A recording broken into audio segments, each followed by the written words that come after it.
Meus queridos, recebam todos a paz do Senhor Jesus. Amém. A paz do Senhor, meus irmãos. Amém.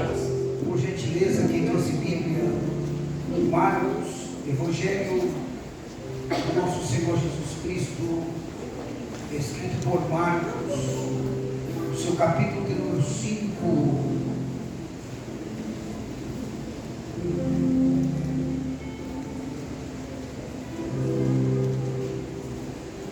Marcos capítulo 5, a partir do versículo de número 25.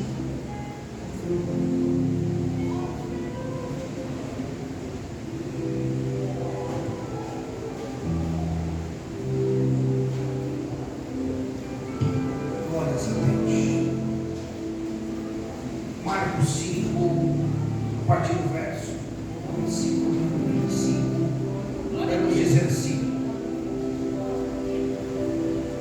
e certa mulher que havia 12 anos tinha um fluxo de sangue e que havia padecido muito com muitos médicos, despedindo tudo quanto tinha, nada lhe aproveitando, isto antes indo a pior.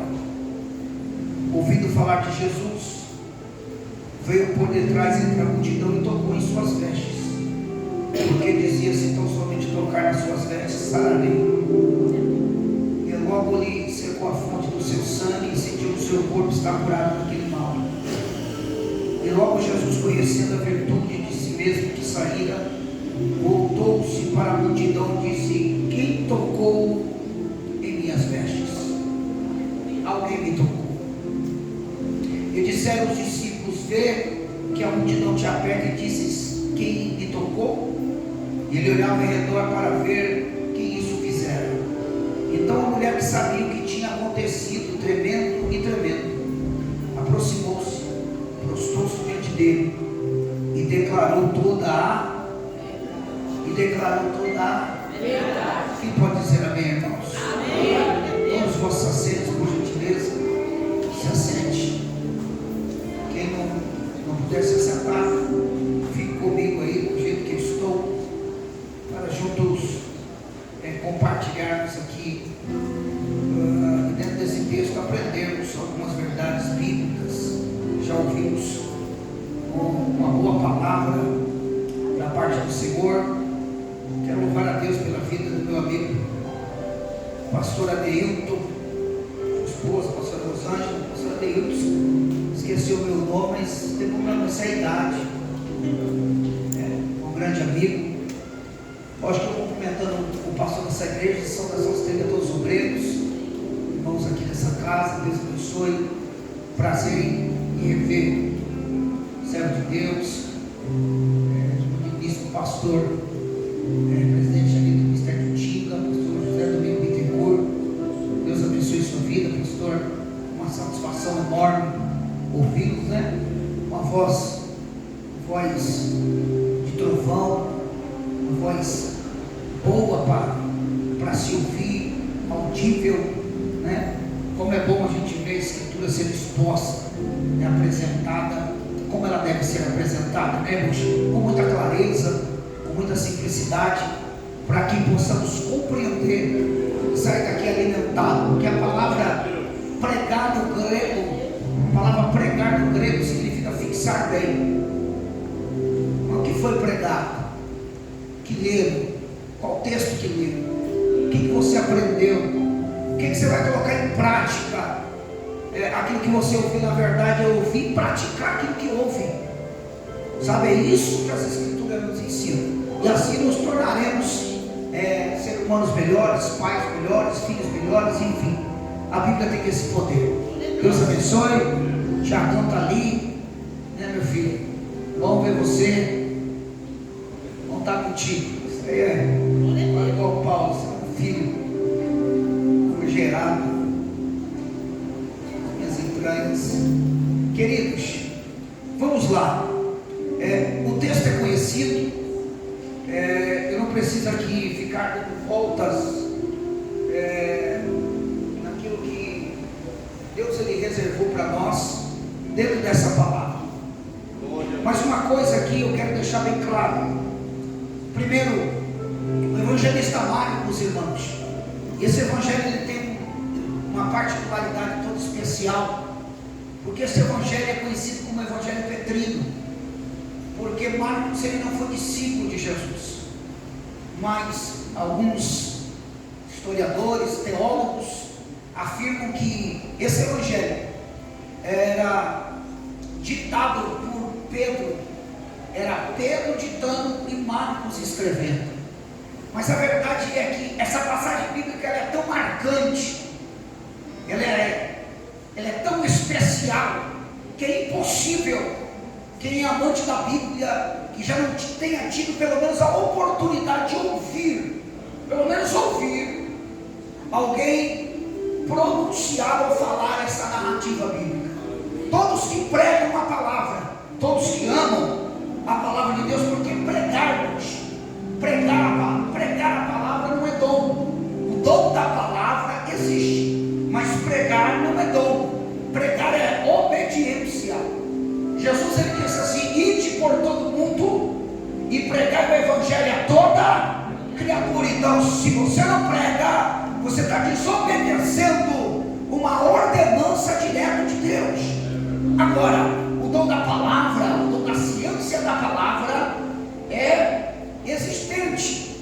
E o que eu aprendo nesse decorrer dos anos, eu falo, meu Deus, quando eu comecei a ministrar lá atrás, por que só agora algumas coisas elas saltam diante dos nossos olhos, para que a gente possa enxergar em outros ângulos esse mesmo texto, que várias vezes eu já tive a oportunidade de ministrar. Primeira coisa que me chama a atenção aqui é que a Bíblia vai dizer que é uma certa mulher. Quando fala no versículo de número 25, uma certa mulher que havia 12 anos, ela tinha um fluxo. Então, primeiro, a Bíblia fala que é uma mulher, mas não fala o nome dela.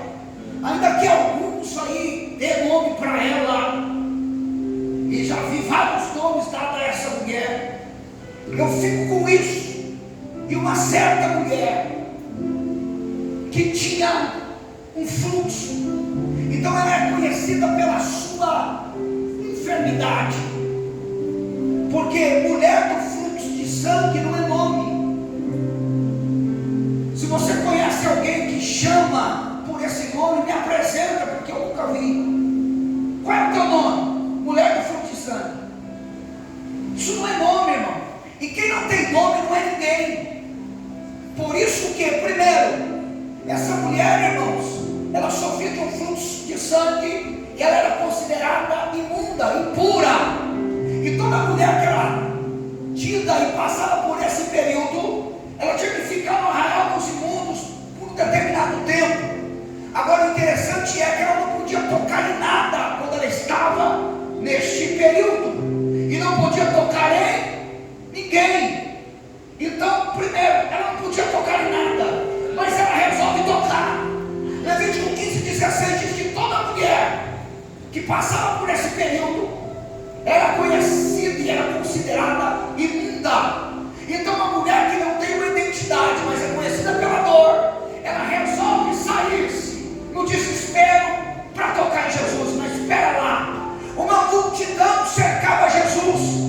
E quando eu falo multidão, eu não estou falando de 1.000 pessoas, 2.000 pessoas, 5.000 pessoas. Eu estou falando de uma massa cefálica de aproximadamente 25.000 pessoas, porque na multiplicação dos pães tinha 5.000 pessoas, sem contar mulheres e crianças. E judeu, quando tem filho, tem para valer. Eu falo isso com propriedade, porque quando eu prego na África todo ano, para me pregar em culto lá na África, eu não prego para menos de 12.000 pessoas. Todo ano, nas conferências que prego lá, Deus ele me faz entender, irmãos, aquela imensurável multidão. Eu falo alto, eu não consigo nem visualizar dentro da cidadela quantas pessoas tem.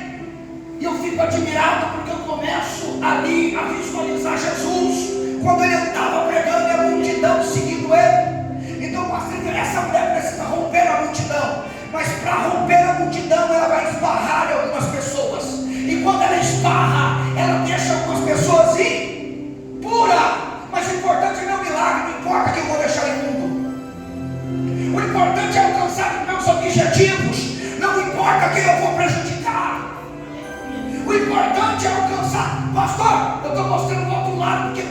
pensa que é um toque. Eu não quero que você pare de pregar toque em Jesus, não, de maneira alguma. O toque é só verdade. O que mudou a vida dessa mulher não foi o toque. O que mudou a vida dessa mulher, eu vou mostrar para você nos versículos lá na frente. Mas primeiro você precisa entender a posição dessa mulher. Essa mulher, irmãos, ela está tão desesperada que o texto diz, irmãos, que ela quer tocar em Jesus. Mas o que ela faz? Ela não vem pela frente, ela vem por dentro. Versículo 27. E ouvindo falar de Jesus, ela veio por dentro. Porque quem mente por trás. Quem trai por trás. Quem engana por trás. Quem faz alguma coisa errada sempre vai fazer por trás. Ela não tem condições de ir pela frente, porque ela sabe como ela está. E aí ela toca. Quando ela toca, Jesus confronta ela. E olha o que Jesus fala: alguém me... Aí ela para, porque para todo mundo ela era nada. Ela não era ninguém, mas Jesus valoriza aquilo que ninguém valoriza. Alguém me tocou, porque de mim saiu, eu não liberei, alguém extraiu. Eu não disse receba, eu não disse toma, eu não disse pega. Não, alguém conseguiu tirar de mim algo que nem eu mesmo acredito que está acontecendo. Alguém me tocou, porque de mim saiu. Porque de mim saiu, velho. Alguém me tocou, eu quero saber o que é. Pastor, estou dando essa pequena introdução para me chegar no teor da mensagem e começar a entregar aqui algumas lições dentro dessa passagem bíblica. O interessante, irmãos, é que quando eu olho para dentro dessa palavra, Jesus diz: alguém me tocou. A primeira coisa, irmãos, que vai acontecer com essa mulher, agora ela resolve encarar os seus medos. E no versículo de número 33, a mulher que sabia o que tinha acontecido, tremendo e temendo, aproximou-se, prostrou-se diante. Ela não está indo por trás agora ela está indo pela. Está na hora de encarar. E diz o texto, ela declara toda a verdade. Daí, irmão, chega de andar em mentira, chega de andar do jeito que eu estou andando. Está na hora de eu falar para Jesus: se não está bom, não está bom. Se eu preciso de mais, eu preciso de mais. Hoje minha esposa, ela falou: amor, vamos orar. Eu falei: aonde? Ela falou: aqui no morro de orar. Eu falei: vamos. Era por volta de 17 horas. E ali ela falou assim: amor, não está bom. Muita gente faltando culto, muita gente sem responsabilidade, obreiros que não gostam de orar, pessoas que não gostam de sacrificar. Amor, está tudo errado. E eu sei que ela está certa. E eu sei que tudo, que se dependesse dela, estava só eu e ela na igreja. Mais ninguém. Mas porque ela é ruim, não, porque a mulher é mais razão. E quando eu digo razão, eu digo que a mulher do pastor, ela é freada de falar algumas coisas que às vezes ela tem que segurar, mas que o olhar dela vai além daquilo que nós estamos vendo. E eu chorei e falei: Deus, ela tem razão. Mas de que maneira eu tenho que agir? Porque, irmãos, nós estamos vivendo uma época que as pessoas estão fazendo as coisas do jeito que querem fazer. Ninguém mais pede para Deus o que devo fazer. Fico ou corro, paro ou ando. Deus é lá ou é aqui. Precisamos de um direcionamento de Deus. E nunca precisamos tanto do direcionamento de Deus como nos dias atuais a como estamos vivendo. E só uma forma de vencermos, irmãos, todas as circunstâncias difíceis. E que forma é essa? Falando a verdade. Ela chega até Jesus e diz: está na hora de eu falar a verdade. Eu estou me prostrando diante do Senhor aqui. Eu estou falando baixo porque as minhas condições, quando eu toquei no Senhor, eu senti que está curado. Ela sentiu, está no texto. Você sabe o que é sentir? É o que crente faz. Crente sente muito. O que é sentir? É eu pegar esse celular e dizer: eu senti, dar esse celular para alguém. E quando eu chego aqui, toda vez, não, eu já desisti, parei de sentir. Você está vendo que eu ia dar para ele, ele estendeu a mão, e eu eu parei de sentir, porque sentimento passa. Você sente agora, depois você para de sentir. Ela sentiu, ok. Naquela hora ela sentiu, porque ela extraiu virtude. Mas agora, quando ela encara Jesus, o texto diz que ela fala a verdade. Ela diz: Deus, mestre, eu toquei em você, mas para chegar em você eu esbarrei naquele ali. Eu deixei aquele ali imundo. Aquele ali também está impuro.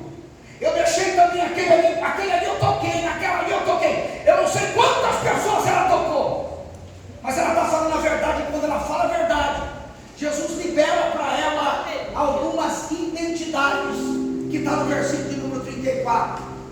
A primeira identidade que Jesus libera sobre ela é essa: quem fala a verdade é filha. Tu não era nada, tu não tinha nome, tu não era ninguém, mas agora eu quero profetizar, eu quero declarar para todo mundo ouvir e para todo mundo saber quem é você no reino. Não só aqui na terra, mas quem é você diante do teu Pai. Primeiro, tu tem uma identidade, a identidade é essa, é filha, E como filha você precisa saber que você não está sozinha. E como filha você precisa saber que você não está só, que você tem um Pai. Você veio aqui nessa festa, nessa noite, e o teu Pai está olhando para você e está dizendo: filha, ó filho, é só você entender quem é você na minha presença. Quando entendemos quem somos, o nosso nível de intimidade muda. Glória a Deus, aleluia. Precisamos entender que quando oramos em conjunto aqui, eclésia, quando nós oramos aqui todos juntos, e se dermos as mãos, oraremos a oração que Ele nos ensinou, e a oração é essa: Pai nosso. Porque no Antigo Testamento, nenhum profeta, Abraão, Isaac, Jacó, os homens que marcaram a sua época, nenhum deles, nem Isaías, nem Jeremias, nenhum profeta e nenhum patriarca na Bíblia chamou Deus de Pai.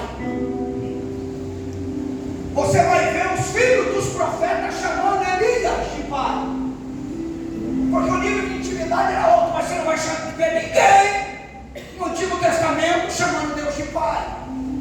Por isso que Jesus ele veio para mudar esse nível de relacionamento. Temos costume de orar e chamar Deus de Senhor, e não tem problema nenhum, porque como Senhor Ele manda, como Senhor Ele governa, como Senhor Ele faz o que lhe apraz. Mas como Pai, Ele nos ouve de uma maneira diferente. Mas tem gente que não consegue orar e dizer: Abba, Pai, porque aqui é Pai Nosso, mas no teu quarto é Paizinho, é meu Pai. Por isso que Jesus disse: quando orares, orareis assim: entra para dentro do teu quarto e tranca a porta e ora ao Pai em secreto, porque em secreto Ele te vê. Não está escrito que Ele te ouve, porque quarto não é lugar de Ele te ouvir, quarto é lugar de Ele te ver. A única coisa que Ele quer é ver você fechando o quarto e chamando a atenção dEle. Templo é lugar dEle te ouvir, casa é lugar dEle te ver. Esse é o ambiente que Deus quer te levar, porque Ele quer derramar na tua cavótica o peso da tua glória sobre a tua vida nessa noite. E isso só pode acontecer através de um verdadeiro avivamento. Eu não sei se esse sermão ele pode produzir isso, mas eu estou orando a Deus até o final deste sermão, porque tem gente que quer comparar as biografias, e lendo algumas biografias, principalmente do livro Heróis da Fé, que homens venceram, tem gente que fala: nossa, Jonatas Eduardo, Gerando Savonarola e não sei quem orava, dentro da coisa. Nós não devemos comparar a nossa vida com ninguém. Se você não consegue orar no tanto que eles oravam, isso não significa que você é menos espiritual que eles.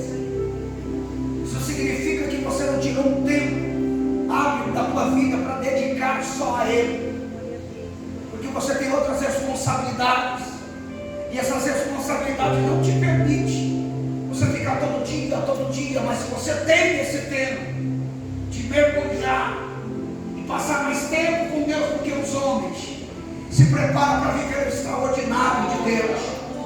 Eu estou tentando fazer isso nesses últimos dias. semana do estado do Paraná, do município de Maringá.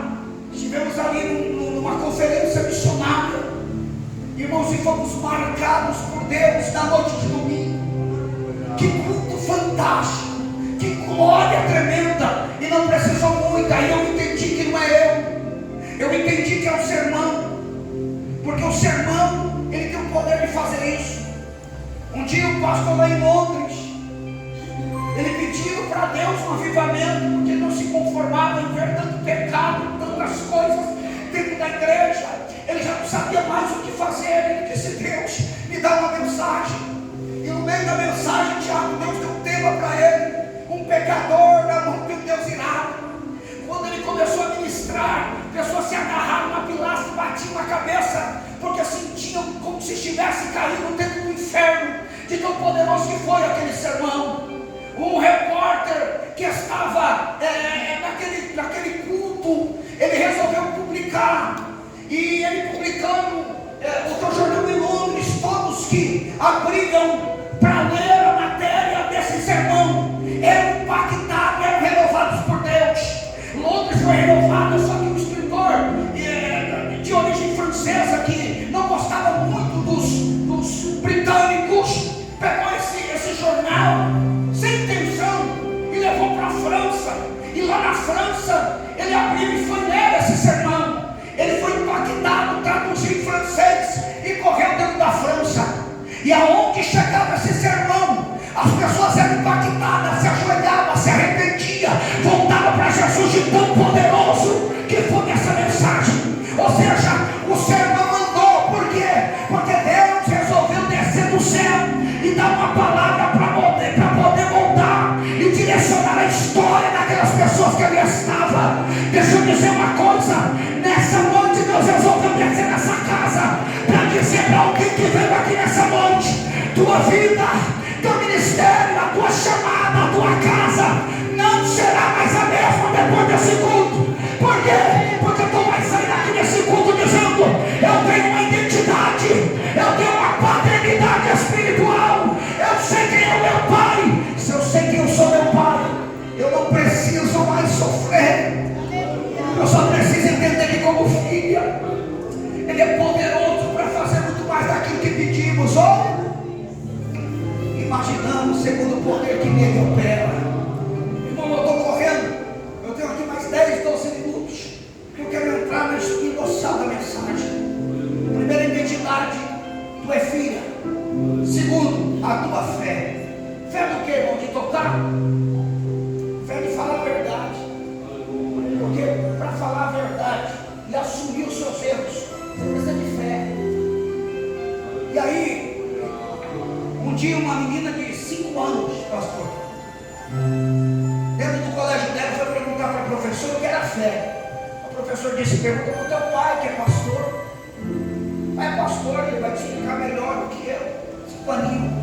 Ela chegou em casa e falou: papai, eu estava na escola e perguntei para a professora, tinha o que era fé. Ela disse para me perguntar para o senhor é meu papai, o senhor é pastor, o que é fé? O pai abriu em Hebreus capítulo 11, a galeria da fé, e falou: está aqui, minha filha, a fé é o firme fundamento das coisas que não se vê, mas se espera. Ela olhou e falou: tá bom, papai, mas o que é fé? Eu já estou dizendo, você não vê, mas você é. Ela: tá bom, pai, eu não vejo, mas eu espero. Mas o que é fé? O pai, todo desconcertado, disse assim: filha, amanhã pela manhã. O pai te explica. Ela sabia que o pai saía de madrugada para trabalhar, então ela pegou o ursinho, fixou na porta do quarto do pai e não dormiu. Quando o pai acordou de manhã e abriu a porta, ela estava com o olho estalado, dizendo: pai, já é de manhã, o que é fé? Eu quero saber o que é fé. O pai apagou a luz do corredor e correu para o porão. E no porão ele começou a gritar: filha! A menina conduzida pela voz.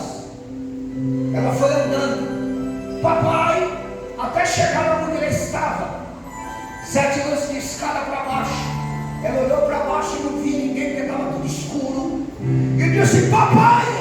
Ele disse: filha, o pai está aqui, o pai quer te pedir algo.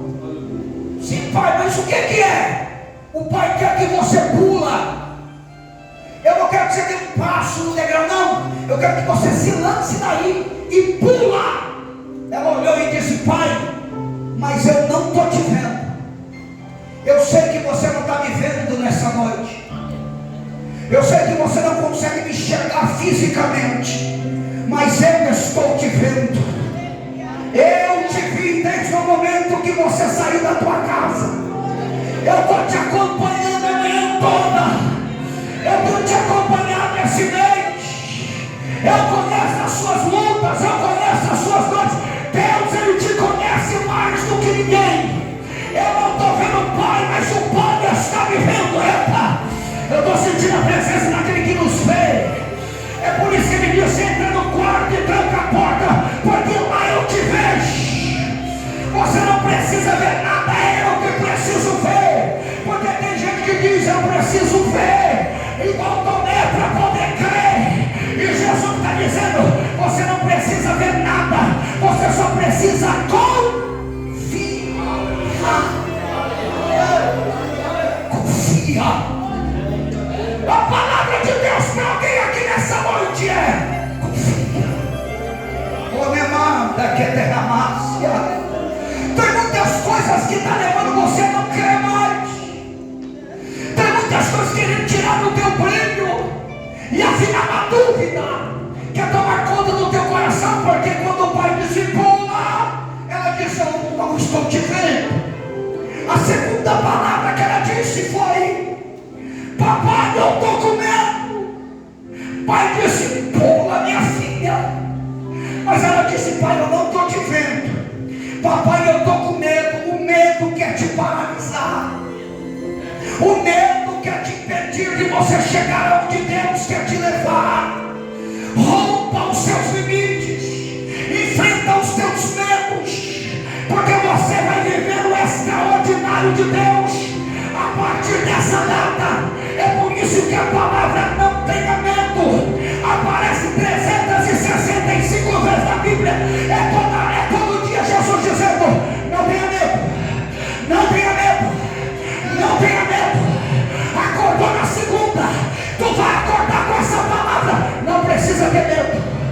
Acordou na quarta, tu vai acordar com essa palavra, não tenha medo. Não tenha medo. Pula. Mas eu estou indecisa, pai. A indecisão, ela quer te paralisar. Mas Deus aqui nessa noite está dizendo: pula. Deus, Ele quer que você mergulhe aqui nessa noite. Acredita que Ele está no controle de tudo. Acredita que você não é fruto do acaso. Ei, até então eu entendi o significado da crucificação. E no início da minha conversão, e quantas vezes eu chorava, e ainda choro, lendo a mensagem da cruz, a história do Gólgota, do Calvário, os 800 metros mais difíceis. Jesus rompendo todos os obstáculos, carregando aquela cruz. E quando chega no madeiro, que ele é pendurado, ele é pregado no madeiro, e ele grita até Telestai, que quer dizer está pago. Agora Jesus, ele morre, e nessa morte, sem abrir a sua boca agora, ele vai profetizar de uma maneira clara, sem algumas pessoas enxergar. Mas quando eu li isso, eu estava lendo um livro de um historiador chamado Pierre Barbet, que é um doutor que narra a crucificação como ninguém. E eu lendo aquele livro e lendo a Bíblia, quando eu parei nesse texto que ele grita está pago, e deita o teu pescoço e diz: pai, recebe o meu espírito. Ali se foi. Eu disse: Deus, acabou. E alguns falam: vai ressuscitar no terceiro dia. Ok, mas não acabou. Quando ele está ali, vai se cumprir uma profecia. A primeira profecia está no livro do profeta Isaías. Por quê? Alguém quer confirmar mesmo que ele está apagado e vai tentar quebrar as tuas pernas, mas Isaías profetizando, dizendo que ninguém tocará nos teus ossos, os seus ossos não podem ser tocados. Então pera lá, já que os teus ossos não podem ser tocados, então eles vão pegar uma lança, e quando pegam essa lança, a segunda profecia agora vai ser lançada. E que profecia é essa? Olha para cá. Transpassa Jesus.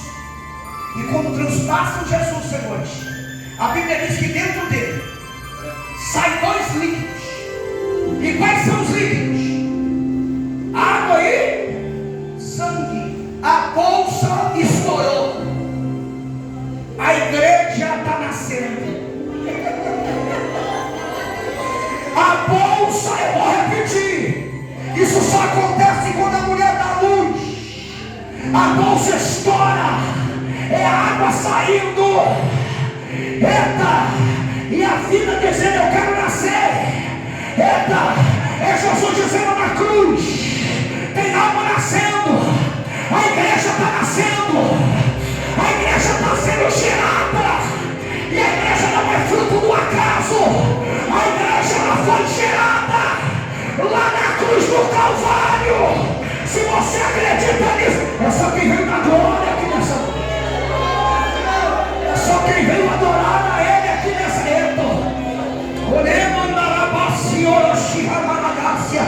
eu estou sentindo a presença daquele que não gerou lá na cruz. Eu estou sentindo a presença daquele que está recebendo a nossa adoração aqui nessa noite. Eu estou sentindo a presença de Deus que está recebendo essa festa nessa noite. Que me dá rabacita. Eu estou sentindo a graça, pastor José, domingo Bittencourt. Eu sei que eu vou ser cobrado daquilo que eu prego, mas enquanto eu prego aqui nessa altar, Deus está dizendo, está nascendo algo novo aqui nessa noite. Algo novo está sendo gerado. Projetos novos estão sendo gerados. Acredita nisso que está sendo lançado, Tiago. Existe uma profecia sobre essa igreja. Existe uma graça sobre esse altar. É só quem vai adorar. É só quem vai adorar. É só quem vai buscar a presença daquele que te amou primeiro. Abre a tua voz. Solta a tua voz nessa noite. Escova o teu comando. E começa a adorar a Ele. Tu é filho. Tu tem uma identidade.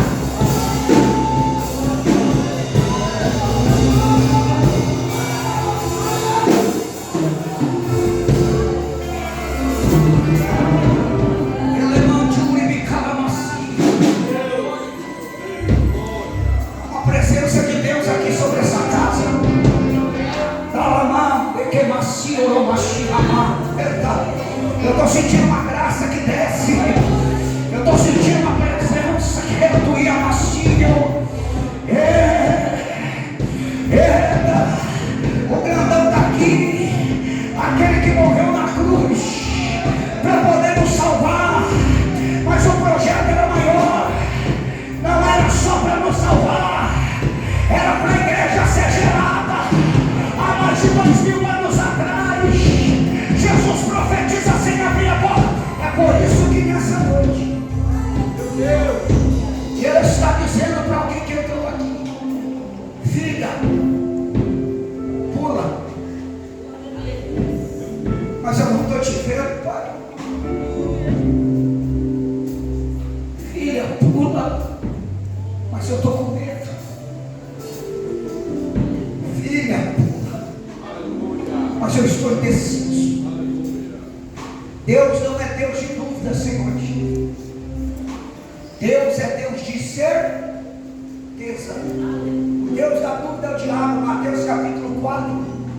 Se tu és mesmo filho de Deus, tu é mesmo, transforma essa pedra em pão. Mas Jesus sabia quem ele era. Ninguém confunde a minha identidade. Eu sei quem eu sou no reino. Eu sei quem eu sou no reino. A pergunta é: quem é você no reino? A palavra está falando quem é você no reino. Tu é filha. A palavra está dizendo quem somos nós no reino. Nós somos filhos. Eu não sou o que a revista Veja diz que eu sou. Irmão, a cada 3 meses eu faço um trabalho ali em Mauá, na praça de frente da sábado para não passar ninguém ali. Passa aproximadamente 120, 130 mil pessoas pegando o trem daquela estação. Até mais porque Mauá é conhecida como uma cidade dormitória. Então muita gente que mora em Mauá e trabalha fora. Então Deus me deu uma ideia. E a cada 3 meses, graças ao bom convívio, o relacionamento que tem com as autoridades, aí dá a importância que nós temos alguém nos representando, irmãos, na esfera do legislativo, no executivo. Não é para favorecer os crentes, não. Quem está lá está para governar para todo mundo, mas para a gente poder ter liberdade, para poder ter acesso, porque para eu fazer isso eu preciso de ofício, eu preciso da autorização da secretaria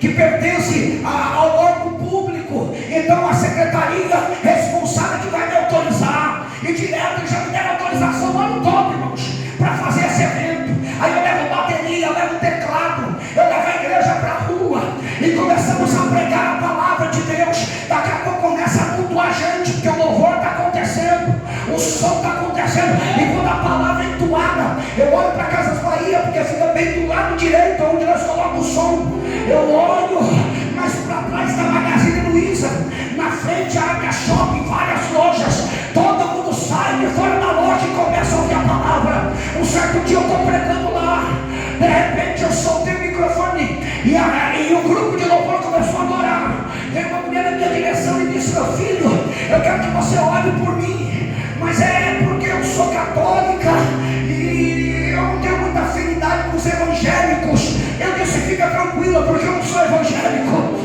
Eu disse: não, tu não é evangélico. Eu falei: não, eu não sou, porque a revista Veja diz que eu sou. A revista Veja é que quis colocar esse nome em nós, chamando nós de evangélicos. Na verdade, nós éramos conhecidos como os protestantes. O mundo dizia pode, a igreja dizia eu protesto, não pode. O mundo dizia faz, mas os crentes que a Bíblia dizia protesto, não faz. Nós éramos conhecidos e essa era a nossa identidade. Eu olhei do olho dela e disse: não, fica tranquila, eu não sou religioso. Ela disse: não, tu é o quê? Eu falei: eu sou o que a Bíblia diz que eu sou. E o que a Bíblia diz que você é? Evangelho de João capítulo 1, eu comecei a ler com ela, até chegar no versículo que Jesus disse: eu vim para os meus, mas os meus não me receberam. Mas todo quanto me receberam, eu vou dar o direito de ser chamado filhos de Deus. Está aí onde você é. Se você entregar a tua vida para Jesus, a partir de hoje, tu é filha. Tu tem uma identidade, tu é filho. E eu finalizo, irmãos, porque eu tenho um minuto aqui, estou entregando, e eu quero orar com vocês. Filha, pula, porque aqui nesse versículo é curado. Aqui ela é curada, não é quando ela toca. Quando ela toca, ela sente. Quando você toca, você sente. Mas quando você fala a verdade, Deus lhe dá a identidade. Filha, tua fé te vai em paz e ser curada deste. Acabou. Agora eu estou determinando a cura. Agora eu estou mostrando para você onde é a saída, é falar a verdade. Mas tem alguém na beira da escada que está com medo. Mas o pai está gritando: pula! Até que ela se lançou. E ela pulou. Quando ela pulou, o pai grudou ela, passou a Neilton e disse: isso daqui que é fé. Você não queria saber o que é fé? Fé é isso aqui. Você não queria saber o que é fé? Fé é confiar. Fé é acreditar. Fé é ter a certeza que o pai não vai deixar você cair. Ele não vai deixar você se arrebentar. Ele não vai deixar você se prejudicar. Quem veio adorar o Pai aqui nessa noite? Eu quero orar por você nessa noite.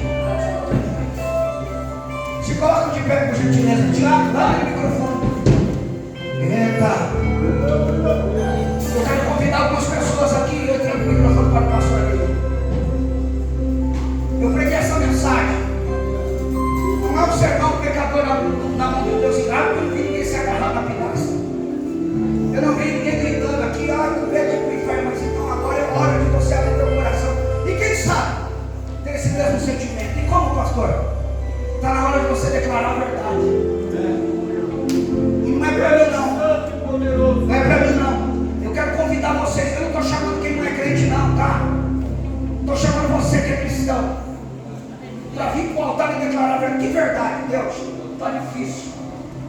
Minha casa está assim, alguma área da minha vida está assim. Não é para mim não.